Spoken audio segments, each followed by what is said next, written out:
Hi, I'm Ashley and welcome to my channel. So today I'm going to be starting a very exciting reading vlog. So in this video I'm going to be reading this book, House of Sky and Breath.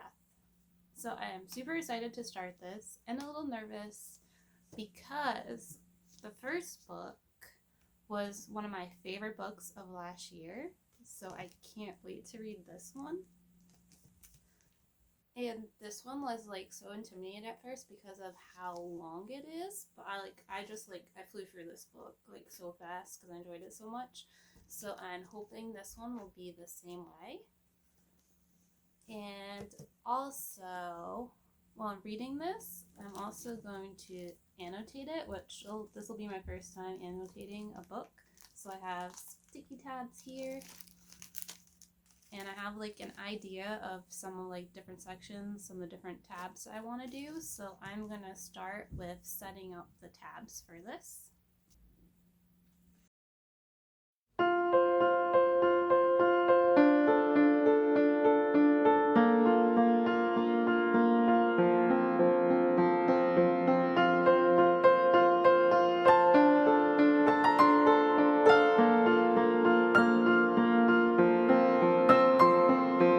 Okay, so here's my annotation key. So I have romance, favorite quotes, sad stuff, plot, characters world building, OMG moments for those shocking moments, and a tab for food. So I might add to these, I might subtract from these as I read. We'll just have to find out as I go along.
Hi, so I'm back with an update. I've read the prologue and the first two chapters, so I'm on now chapter 3, page 54.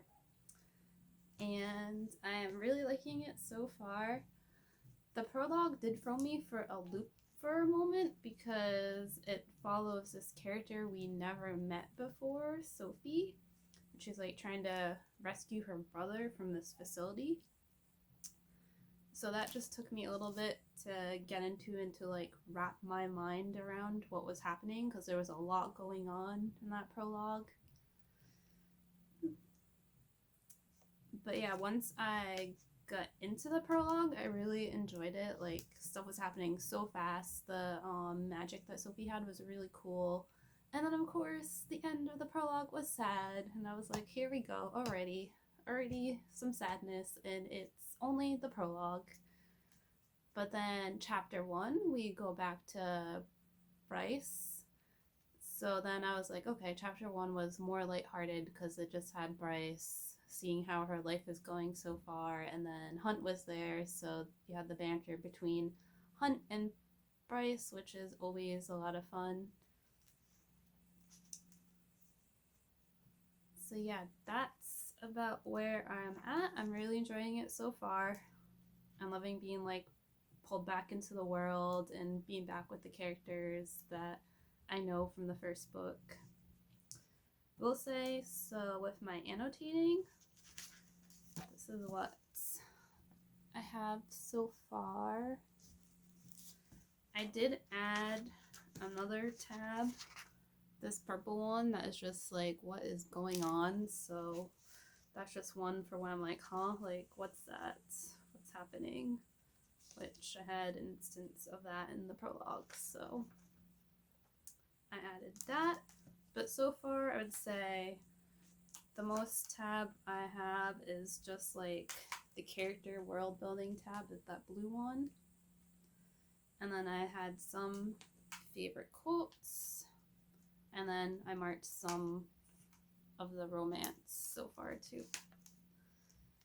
Oh, and then so I have this food tab here because so in the first one there was some like notable scenes like with food mentioned. Like I can think of the chocolate croissants, and then that time when Hunt makes breakfast for Bryce multiple times, and that one time she made him dinner. So I was thinking like just to add like a little something extra to this video, I might try to like recreate some of those foods. So for lunch today, I'm gonna have a meal that's inspired from Crescent City. So there is a part in Crescent City where after the White Raven explosion, Hunt asks Bryce if she wants anything to eat, and she says that she'll have a cheeseburger with cheese fries and a chocolate milkshake. So for lunch, I'm gonna have a cheeseburger, cheese fries, and then instead of chocolate milkshake, I'm just gonna have chocolate milk. So I am going to go get that food ready.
Good morning. So it's the next day and I'm back with an update. So between yesterday and this morning, I have reached page 258, chapter 23. So some things have happened since my last update. There have been some shocking revelations. I think the most shocking thing so far has been the revelation of the identity of Agent Silverbow. I wasn't like expecting him to be who he turns out to be. Though I will say that so far this book hasn't quite had anything as shocking as page 60 of the first book. Like that was just on a whole nother level. So like the first book, this book also has many different perspectives going on.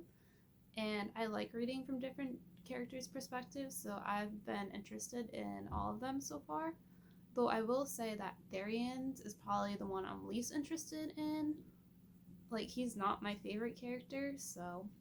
But his perspectives do kind of get the plot rolling. And with his perspectives, it ties the prologue back into the rest of the book.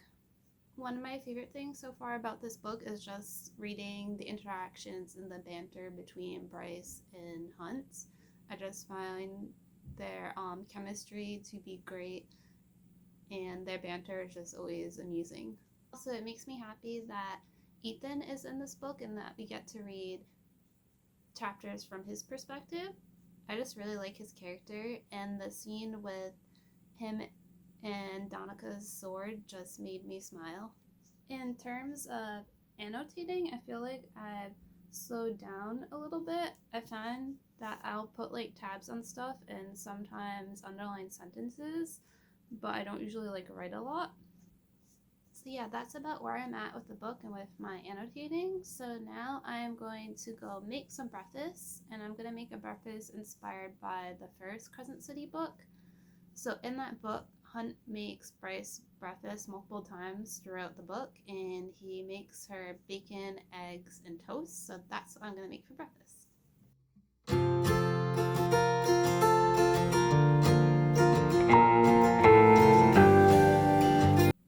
Hi, so I'm back with another reading update. I finished part 1 of the book and I've started part 2, The Abyss. And part 1 really ended on like a shocking note about something being revealed. And so I've read some of part 2 and I'm on page 318, chapter 28. And there's been some like really cute and spicy romance scenes between Hunt and Bryce. And also there was a scene back in part 1 with Ethan, and my heart just like went out to him because he was just thinking about how different his life is now than it was before the things that happened in book 1. So yeah, that is where I'm at. I am really enjoying it still. And now I am going to get some lunch. And for lunch, I'm doing another meal inspired by the first book and this book because they eat it in both books, and that's going to be pizza. So in the first book, Danica and the pack are having pizza before Bryce goes on her date, and then in this book, Bryce and Hunt and Ethan and Rune all have pizza at some point. So I am going to go make my lunch.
So I am back with a reading update, and I've actually read quite a bit more. I'm almost done with the book. I'm on page 764 now. So I have about 36 pages left, and things are going down. A lot has happened. Bryce and her friends are on their mission to uncover some information about the Asteri, and they actually already learned some things that could be life-changing. And also, I need to know who Agent Daybreak is. I had a theory, but then that was proven wrong, and now I have another theory, but I'm kind of like, don't really want them to be who I think they might be, but at the same time, like, there's not really many other options anymore, because it's probably someone we already met before, because that would make more sense than someone completely new. So yeah, I decided that this morning, before I go to work, I'm gonna finish these last 36 pages, and then I'll probably come back tomorrow with my final thoughts after I let the ending settle, because I'm sure it's going to be a very explosive ending. And I also figured I will film myself reading these last 36 pages. So yeah, let's go finish this book.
Hi, so I'm back and I have finished all of this book. So before I give my final thoughts, I actually just have like a mini book haul that I want to do. So yesterday after work, I ran to Target because I had to pick up a few things. And of course, when I was there, I had to check out the books, and I actually found a couple of really good deals in their little like clearance area that they had. So the first one I got was Clockwork Angel, the first book of the Infernal Devices. And I've read this series back in 2020, but on my Kindle. And then after reading it, I did pick up the limited edition Clockwork Angel, but I don't have the rest of the series yet physically. And I wanted to get this version because of the spines, because I have the whole Mortal Instruments series with these spines, and I think they're really cool. So when I saw this at Target yesterday, I had to get it, and it was only $1.44. So this was like a steal.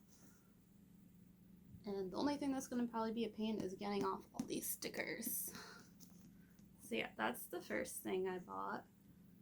And then the second one was this little book, How to Draw Cute Stuff, which was $1.95. And I've actually been looking at these books online on Amazon. And so drawing used to be something that I did a lot growing up as a kid, but then when I got into like high school and college, I kind of didn't draw as much, and then I stopped in college because I just didn't have time. But I feel like it's something I want to start getting into. So yeah, I picked up this one. It has a bunch of cute little things to draw, animals, objects. So this should be fun. So yeah, that's my little mini book haul. So now on to my final thoughts about House of Sky and Breath. So where to start with this book? Well, let's start with talking about the ending. So it ended on a cliffhanger, and that I was completely expecting. I was expecting it to leave off on a horrible cliffhanger, which it does. But at the end of the book, in the last chapter, there's a revelation of a certain character, and that character, I was not expecting that at all. I was like, what? I was like, what's going on? Like, is this really happening right now? I was like, oh, this is like going to like mean so many things for future books, and I'm really interested to see where everything goes now because of the introduction of that character at the end of this book. Also, we got the revelation of who Agent Daybreak is, and that was a super exciting scene to read at the end. And I was right in my final guess of who it was.